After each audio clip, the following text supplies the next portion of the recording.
आज हम जिनकी जन्म कुंडली लेके आए हैं वो खेल जगत में सबसे महान बल्लेबाज के रूप में जाने जाते हैं, सचिन तेंदुलकर। सचिन तेंदुलकर की जो बर्थ डिटेल्स हैं वो हमें गूगल से मिली हैं। 24 अप्रैल 1973 का इनका चार्ट है। जो चार्ट इस समय आपको दिख रहा है वो सचिन तेंदुलकर की जन्म कुंडली है। तो चलिए इस जन्म कुंडली पे समझते हैं कि एक महान खिलाड़ी बनने के ऐसे कौन से योग हैं इनके चार्ट में जिसने इन्हें इतना महान बल्लेबाज बनाया, और खेल जगत से जुड़ने के लिए किन किन भावों का मजबूत होना ज़रूरी है, ताकि अगर कोई इस फील्ड में जाना चाहता है या किसी के परिवार में कोई बच्चा इस फील्ड में आगे बढ़ना चाहता है तो उसकी पत्रिका से हम कैसे समझ सकते हैं। ये जो बर्थ चार्ट है ये लियो एसेंडेंट का चार्ट है, सिंह लग्न का चार्ट है। ये सिंह लग्न का स्वामी जो है वो सूर्यदेव हैं। सूर्यदेव यहाँ पे भाग्य स्थान में बैठे हुए हैं और बहुत ही मजबूत कंडीशन में उच्च की राशि में विराजमान हैं। लग्न लॉर्ड की ये पोजीशन बता रही है कि किस्मत का इनको भरपूर साथ मिलेगा। उच्च का सूर्य इन्हें बहुत ही प्रशंसा दिलाएगा, फेम दिलाएगा, पैसा दिलाएगा। शारीरिक रूप से बहुत ही मजबूत और मेहनती बनाएगा। जब भी हम किसी ऐसे प्रोफेशन की तरफ देखते हैं जहाँ पर मेहनत बहुत ज़्यादा होती है, शारीरिक एफर्ट बहुत ज़्यादा लगता है, तो हम लग्न लॉर्ड के साथ थर्ड हाउस को कंसीडर करते हैं, क्योंकि कुंडली का तीसरा भाव हमारे एफर्ट का होता है। इंसान कितने एफर्ट कर सकता है, कितने प्रयास कर सकता है अपने गोल को अचीव करने के लिए। और 10th हाउस जो है वो हमारे प्रोफेशन का होता है।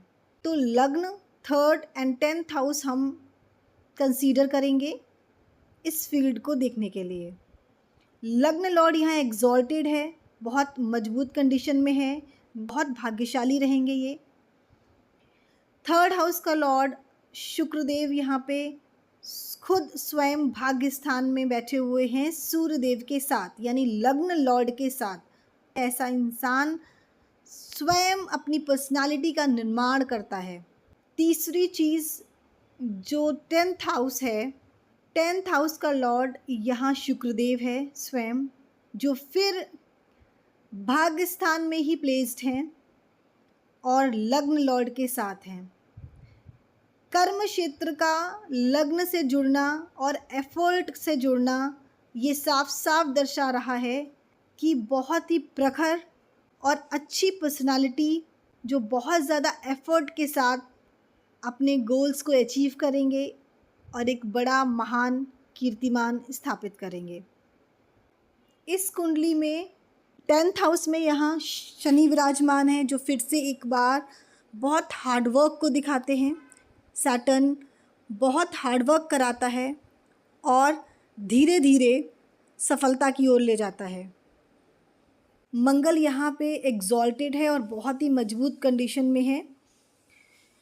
जेमिनी एस्ट्रोलॉजी के हिसाब से अगर इस चार्ट में देखें तो मंगल आत्मकारक भी बनता है, यानी कि मंगल के गुण इस पर्सन में विद्यमान होंगे। बहुत एनर्जेटिक, फिटनेस कॉन्शियस, बहुत हाई एनर्जी रहेगी। स्पोर्ट्स की तरफ बहुत रुझान रहेगा। जैसा कि हमें पता है कि इस जगत में इन्होंने बहुत नाम किया, तो मंगल भी यहाँ पे बहुत अच्छी कंडीशन में है। हालांकि जुपिटर भी इसी भाव में प्लेस्ड है जो अपनी नीच राशि में है, लेकिन मंगल के यहाँ होने पे ये नीच भंग हो गया, नीच भंग राजयोग बन गया है। यानी कि ये दर्शा रहा है कि इनिशियल लेवल पे स्ट्रगल होगा, उसके बाद बहुत अच्छी सफलता मिलेगी। लग्न लॉर्ड और 10th हाउस के लॉर्ड एक साथ हैं, ये भी एक राजयोग है। लग्न लॉर्ड और 10th हाउस का कनेक्शन भी एक बहुत अच्छी सफलता को दर्शा रहा है, केंद्र और त्रिकोण के स्वामी जब एक साथ होते हैं, इसमें भी बहुत फेम, पैसा और सफलता मिलती है। इस चार्ट में काल सर्प योग का भी निर्माण हो रहा है। हालांकि मून की डिग्री यहाँ 25 है, जो कि इस काल सर्प योग से बाहर है, तो काल सर्प दोष यहाँ पे प्रभाव इसका कम हो गया। लेकिन जो लोग ये कहते हैं कि काल सर्प दोष से समस्या होती है, कुंडली जो है वो कमज़ोर हो जाती है, तो सचिन तेंदुलकर जी की कुंडली एक उदाहरण है। ऐसे लोग इस चीज़ को समझ सकते हैं कि काल सर्प दोष से कोई ऐसा प्रभाव नहीं होता, बल्कि इंसान बहुत अच्छी सफलता प्राप्त कर सकता है। मैंने बहुत सेलिब्रिटीज़ के चार्ट में काल सर्प दोष या योग देखा है। इसका प्रभाव बस इतना होता है कि एक सर्टेन एज तक आपको बहुत ज़्यादा मेहनत करनी पड़ती है, हार्डवर्क करना पड़ता है, उसके बाद आपको बहुत अच्छी सफलता मिलती है। काल सर्प योग में सिर्फ और सिर्फ आपका हार्डवर्क बढ़ेगा, पर चार्ट कमज़ोर है, सफलता नहीं मिलेगी, ये बिल्कुल नहीं होता। चंद्र और राहु का कॉम्बिनेशन यहाँ पे देश विदेश की बहुत यात्राओं को दर्शाता है। इंसान बहुत ट्रैवलिंग करता है, घूमता है, फिरता है, और जिस काम में वो जाता है उसकी इतनी रिसर्च करता है, उसकी बारीक से बारीक चीज़ को ऐसे समझता है, इंसान अपनी फील्ड में माहिर हो जाता है। चंद्र और राहु के कॉम्बिनेशन को भी लोग बुरा कहते हैं। बहुत सारे लोग बोलते हैं कि ये एक पॉइज़न का काम करता है, दिमाग में काफ़ी सारी शंकाएं और दिमागी रूप से विचलित कर देता है इंसान को। लेकिन अगर ये व्यक्ति ढंग से अपनी ऊर्जा का इस्तेमाल करे, अपने काम में रिसर्च लेवल तक जाए, तो वो इंसान अपने कार्य में सबसे अच्छा रिजल्ट दे सकता है। जैमिनी ज्योतिष के अनुसार इस चार्ट में जो अमात्य कारक है, जो प्रोफेशन को दर्शाता है, वो स्वयं 10th में बैठा है। एक बार और मजबूत स्थिति इस चार्ट में नज़र आ रही है। क्योंकि हमने इस चार्ट को सिर्फ और सिर्फ करियर के लिए कंसीडर किया है, तो हम षोडश वर्गा में इसके 10th हाउस पे भी नज़र डालेंगे। D10 में यहाँ लग्न लॉर्ड वीनस है, जो लाभ स्थान में बैठा हुआ है। 10th हाउस का लॉर्ड मून है, जो लग्न लॉर्ड के साथ फिर युति बना के लाभ स्थान में ही बैठा हुआ है।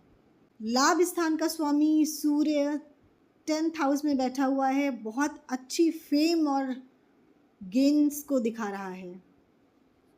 तो D10 भी यहाँ पे बहुत ही मजबूत स्थिति में।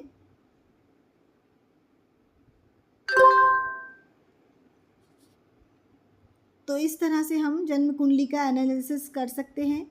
यहाँ पे हमने सचिन तेंदुलकर की जन्म कुंडली को एनालाइज किया है। किन किन ग्रहों की मजबूती ने उन्हें इतना महान क्रिकेटर बनाया है, स्पोर्ट्स जगत में, खेल जगत में उन्होंने इतना नाम कमाया है। ऐसे ही आप भी कुंडली विश्लेषण कर सकते हैं, या उन लोगों को भी राय दे सकते हैं जो इस प्रोफेशन में जाना चाहते हैं। आप सभी का धन्यवाद। जय श्री महाकाल।